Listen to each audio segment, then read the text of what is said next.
Budget 2.75 లక్షల కోట్లు. 6 గ్యారంటీలకి అత్యధిక ప్రయారిటీ. బడ్జెట్లో అమలుకు 53,196 కోట్లు. మూసీ ప్రాజెక్టుకు 1000 కోట్లు కేటాయింపు. విద్యా రంగానికి 21,389 కోట్లు. స్థలం ఉంటే 5 లక్షలు. నియోజకవర్గానికి 3,500 ఇందిరమ్మ ఇండ్లు కట్టియబోతా ఉన్నారు. ఒకవేళ మీకు స్థలం ఉంటే 5 లక్షల రూపాయలు ఇవ్వబోతా ఉంది కాంగ్రెస్ పార్టీ ప్రభుత్వం. ఒకవేళ మీకు స్థలం లేదనుకుంటే ఇల్లు కట్టించేయడం. సాగు భూములకే రైతు బంధు. ధరణితో సొంత భూముల్ని అమ్ముకోలేకపోయినరు. శాసనసభలో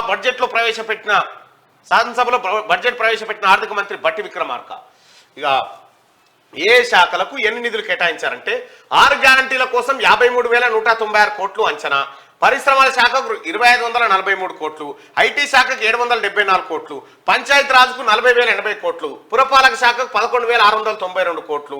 మూసీ రివర్ ఫ్రంట్కు 1000 కోట్లు. వ్యవసాయ శాఖకు 19,746 కోట్లు. ఎస్సీ ఎస్టీ గురుకుల భవన నిర్మాణాల కోసం 1,250 కోట్లు. ఎస్సీ సంక్షేమానికి 21,874 కోట్లు. ఎస్టీ సంక్షేమానికి 13,013 కోట్లు. మైనార్టీ సంక్షేమానికి 2,262 కోట్లు. బీసీ సంక్షేమం బీసీ గురుకుల భవనాల నిర్మాణం కోసం 15,146 కోట్లు.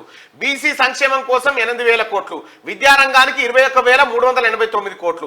తెలంగాణ పబ్లిక్ స్కూల్ ఏర్పాటుకు 500 కోట్లు. యూనివర్సిటీల్లో సదుపాయాలకు 500 కోట్లు. వైద్య రంగానికి 11,500 కోట్లు. విద్యుత్ గృహజ్యోతికి 2,418 కోట్లు. విద్యుత్ సంస్థలకు 16,825 కోట్లు కేటాయింపు. గృహ నిర్మాణానికి 7,740 కోట్లు. నీటిపారుదల శాఖకు 28,024 కోట్లు. ఇట్లా ఈ రకంగా బడ్జెట్ను వివిధ రంగాలకు కేటాయించుకుంటూ వచ్చింది తెలంగాణ రాష్ట్ర ప్రభుత్వం.